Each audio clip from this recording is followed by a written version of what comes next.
Ya, selamat pagi menjelang siang Ibu Bapak semuanya. Terima kasih sudah berkenan untuk join atau bergabung pada kesempatan ini ya, pada upaya saya sebagai CGP Angkatan 10 dalam rangka menularkan dalam arti positif, menularkan pemahaman apa yang saya peroleh ketika berkegiatan untuk kemudian diteruskan kepada rekan guru di lingkungan tempat saya mengajar, kira-kira seperti itu. Adapun dalam kesempatan ini pemaparan saya itu mengenai peran guru dalam menciptakan budaya positif di sekolah. Jadi ada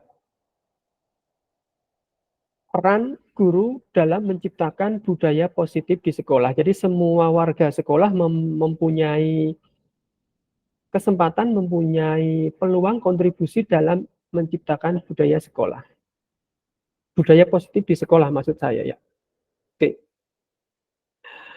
Nah, adapun isi dari rangkaian aktivitas kita hari ini itu ada perkenalan singkat dari saya, kemudian ada pendahuluan, kemudian ada pembahasan, kemudian ada langsung ke penutup ya, lampiran mungkin nanti tidak perlu saya sampaikan.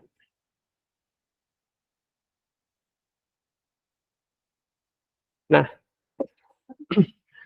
secara singkat kalau teman-teman semua atau rekan-rekan Bapak Ibu guru sudah mengenal saya di lingkungan SMKN 26, saya mengajar mapel sejarah di jenjang SMK kelas 10. Nah, pada kesempatan ini saya sedang mengikuti program guru penggerak angkatan 10 dari bulan Maret kemarin hingga nanti kira-kira berakhir di bulan Desember ya. Dan salah satu materi yang saya peroleh adalah tentang budaya positif di sekolah. Lalu kita sebagai guru atau sebagai warga satuan pendidikan punya peranan atau punya kontribusi untuk ikut berperan serta. Jadi beberapa pemikiran saya atau hasil pemikiran saya tuangkan dalam bentuk tulisan di platform, misalnya saya tuangkan di medium.com. Nah, untuk mengawalinya nanti kita akan mendengarkan lagu Indonesia Raya, kemudian dilanjutkan dengan aktivitas berikutnya ya, karena ya, mari Bapak Ibu dari posisi masing-masing kita dengarkan lagu Indonesia Raya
Terima kasih Bapak Ibu, saya lanjutkan. Jadi yang melatar belakangi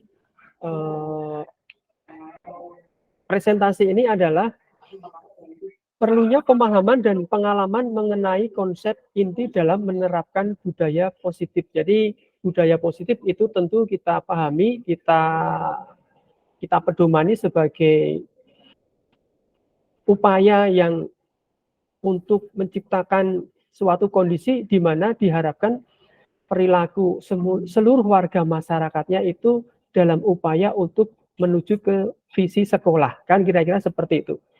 Nah, namun di dalam berperilaku, berpikir, bertutur kata, berperilaku itu diharapkan berpedoman pada konsep-konsep inti. Nah, di dalam presentasi ini saya akan menyampaikan kira-kira ada 6 konsep inti yang bisa kita coba, kita gunakan wabil khusus sebagai pendidik gitu ya. Lalu tujuannya apa Bapak Ibu Guru? Tujuannya itu melalui peran guru itu tercipta budaya positif di lingkungan sekolah. Jadi untuk menciptakan itu Bapak Ibu Guru sebagai warga satuan pendidikan perlu untuk mengetahui terlebih dahulu kebutuhan belajar lingkungan atau dan lingkungan yang memfasilitasi seluruh individu tanpa kecuali agar dapat meningkatkan kompetensinya secara aman dan nyaman. Jadi ada upaya untuk mengetahui kebutuhan setiap anak. Nah, setelah mengetahui kemudian berupaya juga untuk menggerakkan komunitas di sekolah untuk bersama-sama mengembangkan dan mewujudkan budaya positif tadi atau mewujudkan visi sekolah yang berpihak pada peserta didik dan berlandaskan pada nilai-nilai kebajikan universal. Di sini ada berpihak kepada peserta didik dan nilai kebajikan universal, misalnya profil pelajar Pancasila.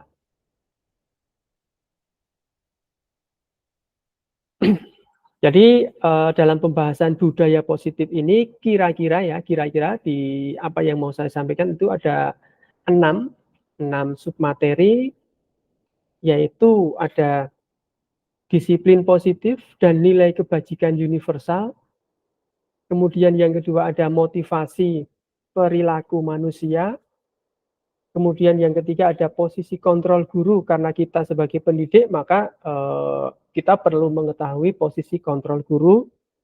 Kemudian berikutnya ada perlunya keyakinan kelas jika berada di ruang kelas atau perlunya keyakinan sekolah dalam lingkup skala yang lebih luas daripada kelas.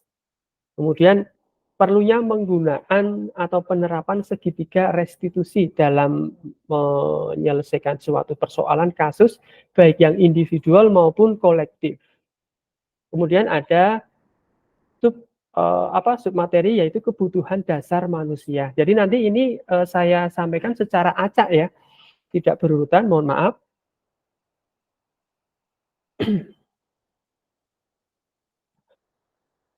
Yang pertama Bapak Ibu tentang paradigma, mengubah paradigma ya. Bagaimana seseorang bisa berubah dari paradigma, di sini stimulus respon, kepada pendekatan teori kontrol. Jadi Stephen R. Covey ini menerangkan bahwa bila kita ingin membuat kemajuan perlahan atau sedikit demi sedikit, ubahlah sikap atau perilaku Anda. Jadi kita diminta untuk mengubah sikap atau perilaku kita terlebih dahulu ya, diawali dari diri kita sendiri. Nah, apabila ingin mengubah dalam skala yang lebih besar, di situ diterangkan. Namun bila kita ingin memperbaiki cara-cara utama kita, maka kita perlu mengubah kerangka acuan kita. Ubahlah bagaimana Anda melihat dunia, bagaimana Anda berpikir tentang manusia, ubahlah paradigma Anda, skema pemahaman dan penjelasan aspek-aspek tertentu tentang realitas. Nah, di sini teori kontrol ini realitas itu berbeda-beda. Apabila di teori stimulus respon itu realitas kebutuhan kita ditafsirkan sebagai sama. Sementara merujuk pada teori kontrol, realitas kebutuhan kita berbeda. Realitas kita, kebutuhan kita sebagai guru, antar guru berbeda. Realitas kebutuhan kita dengan peserta didik pun berbeda. Peserta didik juga mereka punya kebutuhannya masing-masing ya. Nanti pada realita kebutuhan yang berbeda ini akan dijelaskan pada kebutuhan dasar. Nah, ada beragam di sini keterangan ya. Bapak Ibu bisa melihat secara sekilas. Setiap orang memiliki gambaran yang berbeda. Kita berusaha memahami pandangan orang lain tentang dunia. Jadi kita diharapkan berusaha memahami pandangan peserta didik kita ketika melihat dunia atau lingkungan. Semua perilaku memiliki tujuan. Ini yang kolom paling kanan teori kontrol ya. Sebetapapun anak itu berada pada kondisi atau posisi yang kita anggap keliru atau bersalah, tentu anak itu punya alasan, punya tujuan. Maka mesti kita gali terlebih dahulu mengapa dia berbuat seperti itu. Ini nanti dalam teori restitusi. Hanya Anda yang bisa mengontrol diri Anda. Jadi yang bisa mengontrol diri kita ya hanya diri kita sendiri. Ini diibaratkan ketika kita menggenggam sesuatu yang sangat berharga gitu ya. Lalu ada orang lain yang berusaha merayu kita untuk membuka genggaman tangan kita. Nah, siapa yang memiliki kontrol terhadap genggaman tangan kita? Ya diri kita. Sebetapapun kita digoda, dirayu, apabila kita kuat mempertahankan kemauan kita, ya maka kita tidak akan membukanya. Kira-kira seperti itu. Pada teori kontrol, Anda tidak bisa mengontrol orang lain. Jadi penjelasan dari kalimat di atasnya tadi, ketika kita meyakini kita bisa mengontrol diri kita, maka kita sebenarnya juga tidak mampu untuk mengontrol orang lain. Kalaupun orang lain mengikuti kemauan kita, bisa jadi itu dalam kondisi terkena intervensi gitu ya. Yang idealnya orang atau kita melakukan suatu tindakan itu atas perintah diri kita sendiri, kesadaran kita sendiri, keyakinan kita sendiri. Dalam teori kontrol, kolaborasi dan konsensus itu menciptakan pilihan-pilihan baru. Jadi ada kesepakatan. Kata kuncinya kolaborasi, kerjasama, dan konsensus itu kesepakatan. Pada teori kontrol juga menawarkan model berpikir menang-menang. Jadi ketika ada kolaborasi atau kesepakatan tentu melibatkan dua pihak. Jadi tidak ada pihak yang merasa kalah atau tidak ada pihak yang merasa satu menang, satu kalah. Dua-duanya menang dan memang semestinya itu yang dilakukan. Kira-kira seperti itu Bapak Ibu.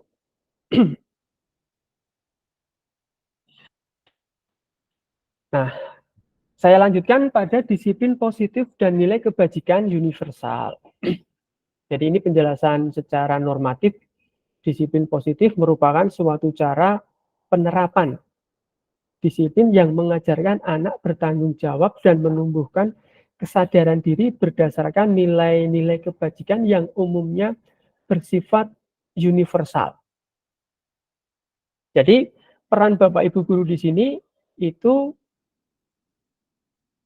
mengajarkan anak untuk bertanggung jawab dan menumbuhkan kesadaran diri. Ya, kira-kira seperti itu.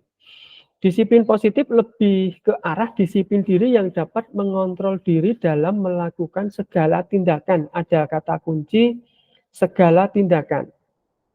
Yang ia sadari ya, disiplin diri dapat membuat murid memahami dan menyadari berdasarkan motivasi internal. Jadi bukan akibat paksaan, ujian, ataupun hukuman. Apabila kita mendapati peserta didik kita melakukan sesuatu, karena teridentifikasi terpaksa atau mendapat ujian atau hukuman, ya berarti peserta didik tersebut itu ketika melakukan sesuatu motivasinya belum dari internal atau belum dari dirinya sendiri. Baik Bapak Ibu, sampai di sini mungkin ada yang mau memberikan reaksi atau, respon, dipersilakan. Cukup jelas? Ya, oke, saya lanjutkan ya. Terima kasih. Oh ya, Bu Melisa mungkin mau, menyampaikan atau bertanya, dipersilakan. Ini mengangkat tangan,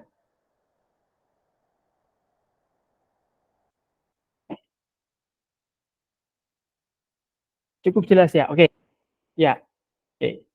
Saya lanjutkan.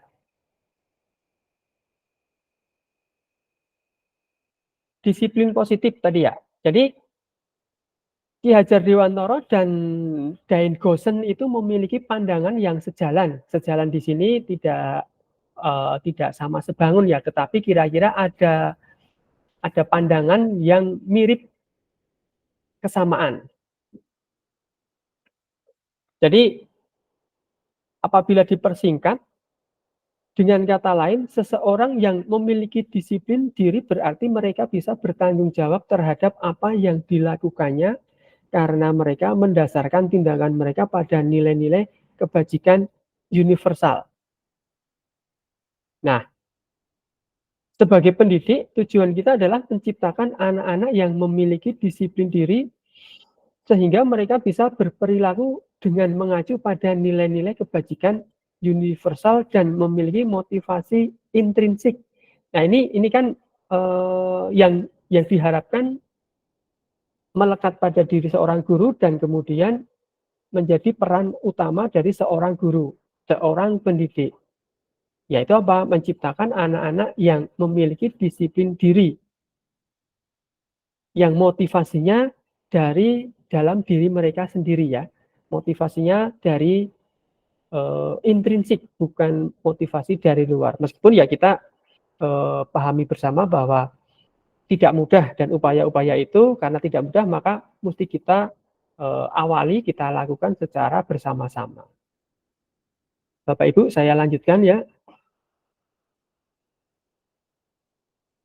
Berikutnya kepada konsep motivasi perilaku manusia.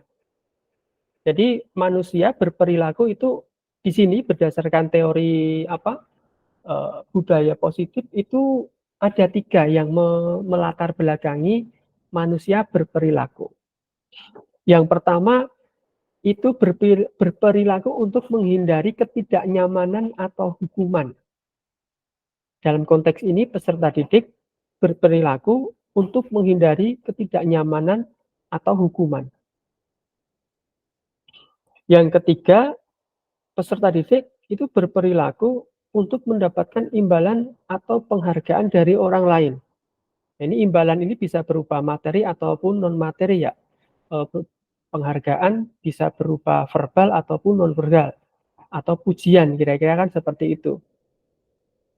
Yang ketiga, peserta didik berperilaku untuk menjadi orang yang mereka inginkan dan menghargai diri sendiri dengan nilai-nilai yang mereka percaya. Nah, idealnya peserta didik itu berperilaku karena nomor 3 ini, Ibu Bapak. Mereka berperilaku untuk menjadi orang yang mereka inginkan karena menghargai diri sendiri dan mempedomani nilai yang mereka percaya sebagai nilai kebajikan. Jadi ketika mereka misalnya ini saya contohkan ya, rambutnya rapi itu ya bukan karena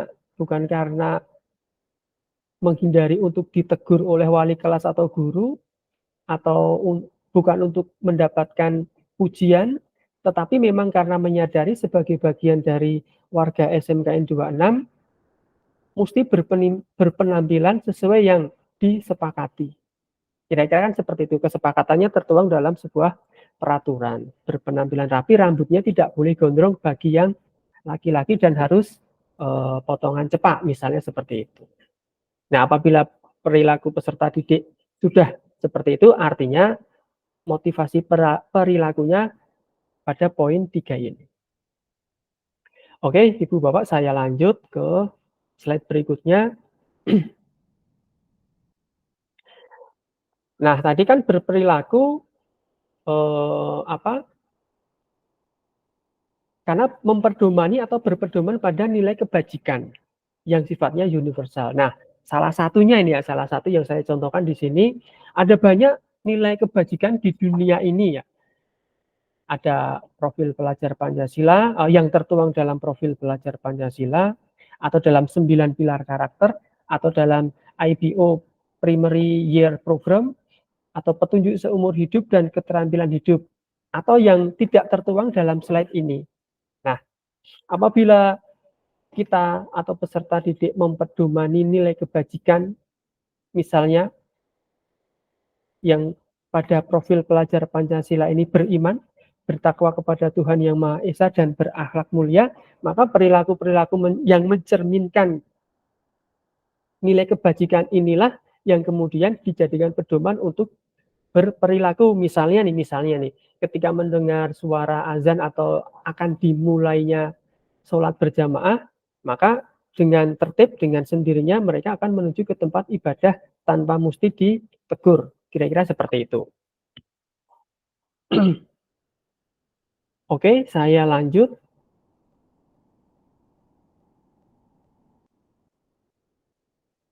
Nah, berikutnya ada konsep posisi kontrol guru, Bapak Ibu. Jadi ada 5 posisi kontrol guru ya, yang ideal itu yang paling kanan sebagai manajer. Tapi sebelum nanti saya tampilkan slide-nya,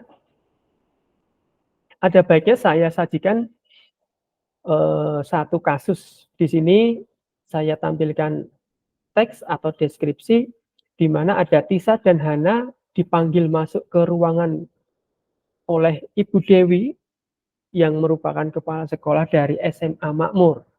Nah, Ibu Dewi ini baru saja mendapatkan pengaduan dari ibunya Tisa bahwa Hana menggunakan kata-kata kasar dan merendahkan Tisa di media sosial. Nah, dari suatu ilustrasi skenario kasus seperti ini, kira-kira ketika ibu bapak yang di posisi Ibu Dewi sebagai kepala atau sebagai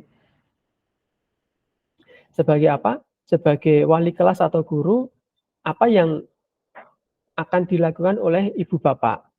Nah, tentu berdasarkan teori kontrol atau posisi kontrol guru ada peran yang bisa kita pilih ya. Kira-kira seperti ini penjelasannya.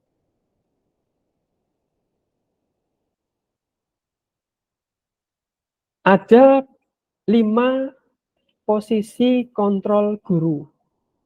Yang pertama itu yang ya dari kolom paling kiri, itu motivasinya, guru berbuat, guru berkata, hasilnya dan sebagainya ya.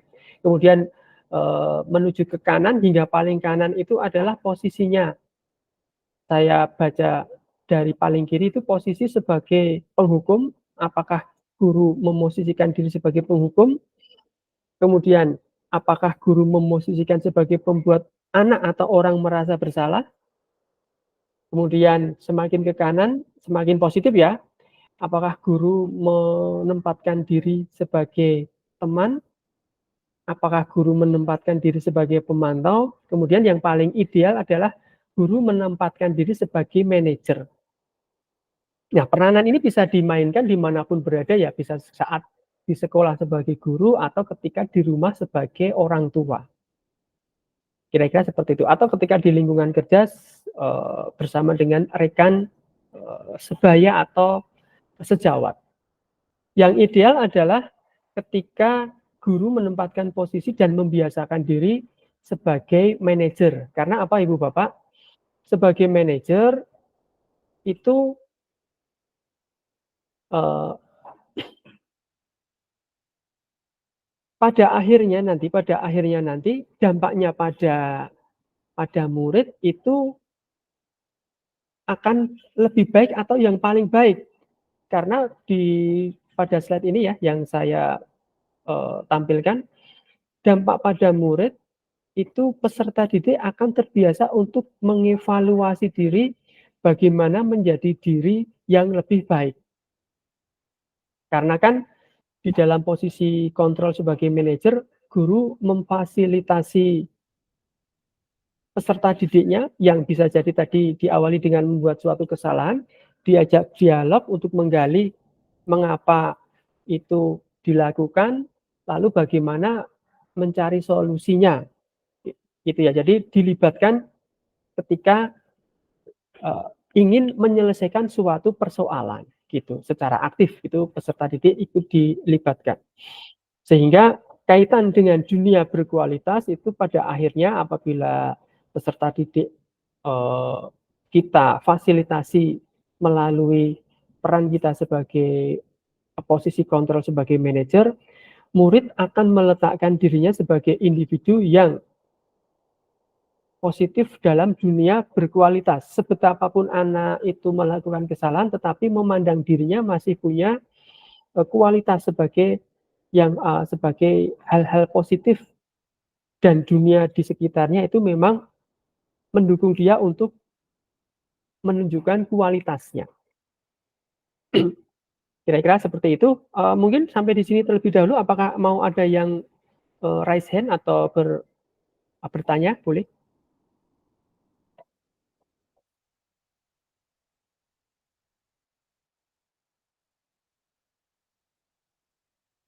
Belum ada ya? Apabila belum ada, saya lanjutkan ini di konsep keyakinan kelas. Kalau tadi sudah ada teori kontrol, kemudian ada motivasi, kemudian ada apa, paradigma juga, maka berikutnya adalah perlunya keyakinan kelas atau keyakinan sekolah. Jadi Bapak Ibu guru di sini berkesempatan untuk ikut membuat bersama warga yang lain, membuat kesepakatan kelas bersama anak ya. Mengapa keyakinan kelas? Mengapa tidak peraturan kelas? Meskipun peraturan secara tertulis sudah ada atau sudah kita miliki. Jadi ilustrasinya begini Ibu Bapak. Mengapa kita memiliki peraturan tentang penggunaan helm pada saat mengendarai kendaraan roda 2 atau motor di jalan gitu ya. Peraturan sudah ada, tapi kenapa perlu keyakinan gitu ya. Jadi ilustrasinya dari pernyataan atau dari pertanyaan awal ini, mengapa kita, eee, memakai helm apabila pertanyaan itu dilemparkan atau diarahkan kepada ibu bapak dan ibu bapak menjawab agar tidak ditilang polisi, maka itu ibu bapak dalam kondisi belum meyakini itu sebagai sesuatu nilai kebajikan. Karena motivasinya bukan dari diri sendiri ya tadi ya. Jadi ketika, ada pertanyaan mengapa kita perlu menggunakan helm, alasan yang paling ideal, alasan yang paling baik adalah demi keselamatan. Demi keselamatan pengendara, baik kita maupun orang lain. Jadi, nah itu mengapa perlunya keyakinan. Jadi bahwa kita melakukan atau tidak melakukan itu karena meyakini sesuatu hal yang memang itulah yang terbaik, gitu ya. Oke, Bapak Ibu saya lanjutkan ya, slide berikutnya.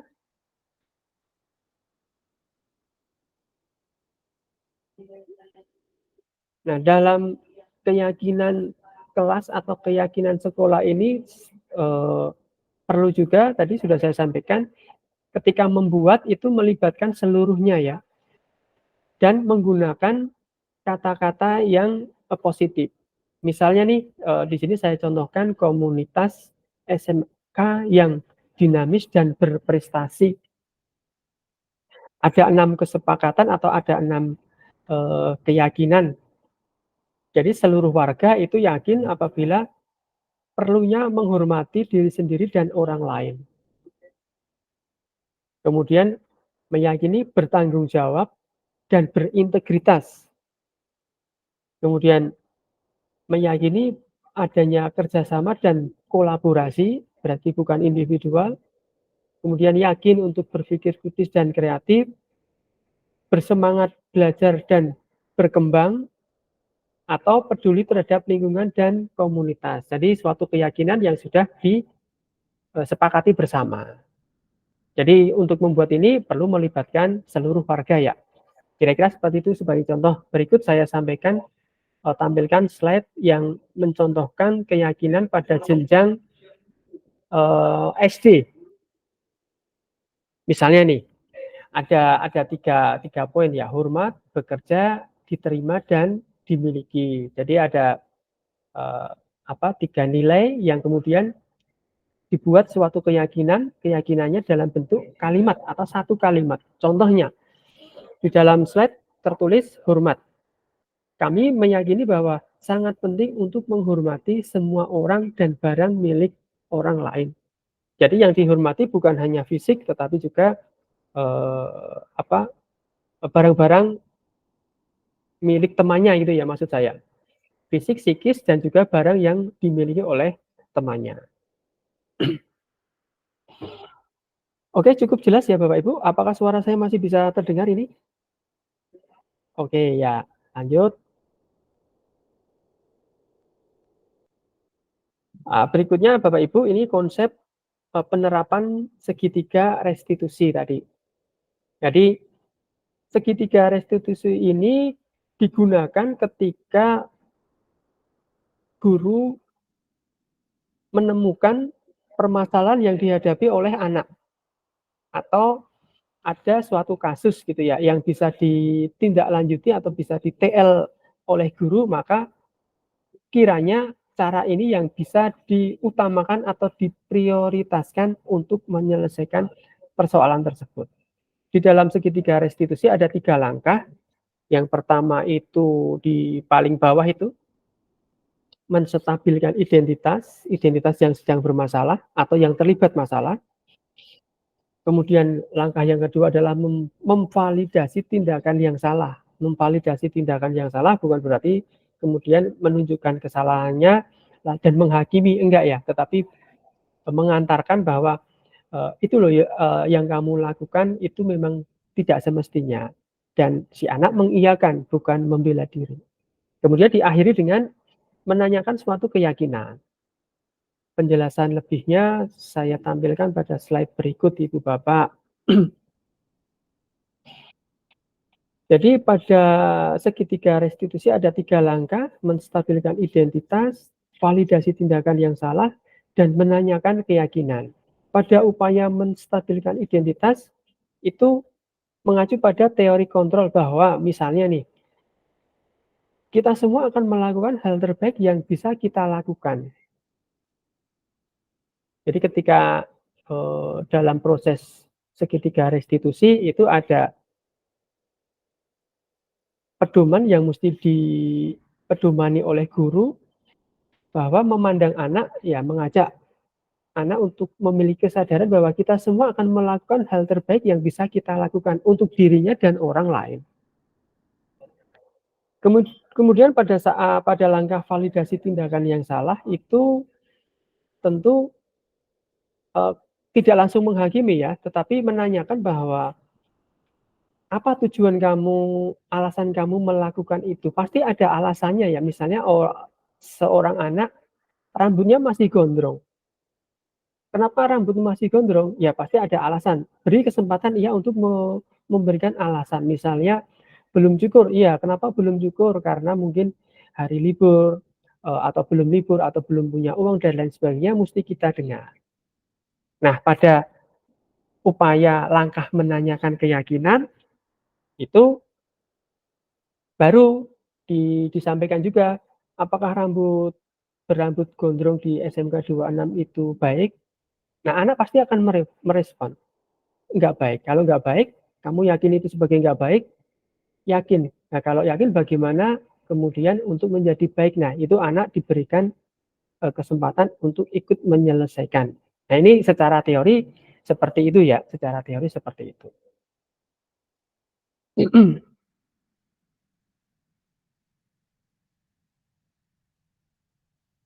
Nah, ini cuplikan saja ketika simulasi atau saya berusaha menyelesaikan masalah anak yang rambutnya masih panjang, ini ya terlihat masih panjang, kemudian menggunakan skenario segitiga restitusi. Ya, apakah pertanyaannya kemudian apakah langkah ini berhasil dalam waktu instan? Ya tentu saja tidak, Ibu Bapak, ya. Ini, ini tidak bisa berhasil dalam waktu instan, tetapi apabila berhasil dampaknya akan permanen. Kira-kira kan seperti itu ya.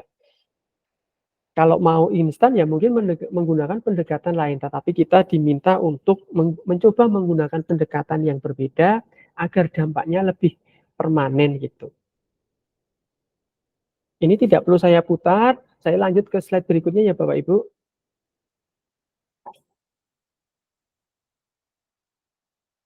Nah, konsep berikutnya adalah kita sebagai guru atau sebagai pendidik perlu mengetahui kebutuhan dasar.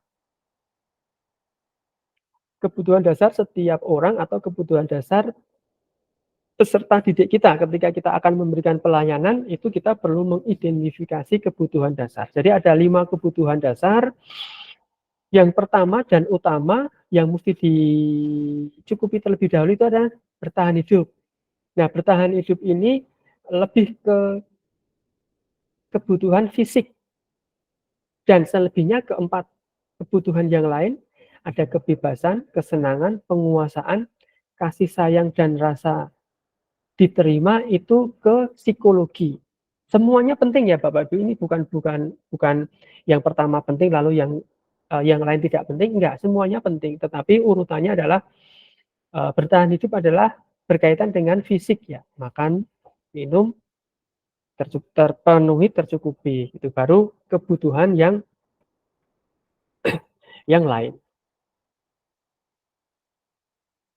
Sebagai contoh, ini saya tampilkan semacam percakapan antara atau dialog ya antara ilustrasi peristiwa antara seorang guru dengan anak yang masih duduk di tingkat TK level B. Jadi dinarasikan di sini Bimo seorang anak TKB selalu berlari keluar kelas menuju jalan raya di depan sekolahnya yang ramai dengan kendaraan. Nah, tingkahnya membuat guru yang bernama Bu Ani itu bingung dan seringkali lari mengejarnya. Ada beberapa kemungkinan berdasarkan teori kebutuhan dasar, ada beberapa kemungkinan. Jadi bisa diidentifikasi kebutuhan yang ingin dipenuhi Bimo jika respon Bimo seperti pada kolom. Jadi ketika kita berinteraksi dengan peserta didik kita di kelas atau di luar kelas, itu kita bisa mengidentifikasi kebutuhan apa sih yang dipenuhi oleh oleh peserta didik kita. Nah, apabila di sini ya ada teks, aku senang main kejar-kejaran dengan ibu guru karena merasa seru. Berarti kebutuhan yang ingin dipenuhi oleh si Bimo tadi itu adalah kesenangan. Karena rasa senang diekspresikan dengan cara berlari-lari atau main kejar-kejaran. Nah, dari ilustrasi ini kita bisa berimajinasi ketika di dalam kelas itu anak kita atau peserta didik kita itu sedang ingin dipenuhi kebutuhannya di bagian mana. Kira-kira seperti itu ya, Ibu Bapak ya. Boleh saya lanjut ya? Oke, pada slide berikutnya. Oh, ternyata itu adalah slide pemaparan yang terakhir Ibu Bapak. Mungkin dari penjelasan tadi atau pemaparan tadi ada yang mau memberikan apa? Memberikan pertanyaan, dipersilakan Ibu Bapak. Atau cukup jelaskah pada sesi ini?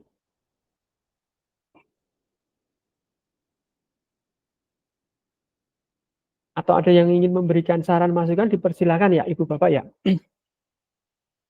Apabila sudah cukup jelas, tentu saja upaya ini tidak cukup berhenti di sini ya, tetapi upaya-upaya Ibu Bapak guru bersama dengan saya nanti, bersama dengan seluruh warga Satuan Pendidikan Wabil Khusus SMKN 26 itu perlu ada upaya lanjutan untuk kolaborasi bersinergi dalam rangka menciptakan budaya positif gitu ya. Semua warga, semua unsur punya peranan masing-masing sesuai dengan kapasitas kewenangan. Apa yang saya sampaikan itu bukan bermaksud untuk menggurui atau yang terbaik, enggak, semuanya adalah upaya untuk memberikan sudut pandang yang mungkin pernah Bapak lakukan dan sudah Bapak Ibu guru lakukan, namun dengan bungkus yang berbeda atau dengan istilah atau dengan nama yang berbeda. Kira-kira seperti itu Ibu Bapak guru. Terima kasih atas partisipasinya, sudah berkenan bergabung pada sesi pengimbasan ini. Apabila nanti perlu atau diperlukan ada sesi lanjutan, pasti akan saya buat. Apabila ada nanti perlu komunikasi lebih lanjut di luar sesi dalam jaringan ini, tentu dengan senang hati saya akan berkolaborasi dengan Ibu Bapak semua. Apabila tidak ada pertanyaan, maka saya cukupkan. Terima kasih Bapak Ibu sudah bergabung hingga kurang lebih 50 menit ini. Selamat melanjutkan aktivitas kembali di sela-sela kesibukan Bapak Ibu semua. Saya ucapkan terima kasih ya Bapak Ibu semuanya. Oke, boleh dikasih emoticon. Terima kasih Pak Sigit dan lainnya. Yo, sama-sama Bapak Ibu, terima kasih. Boleh leave Zoom meeting Bapak Ibu ya. Terima kasih semuanya.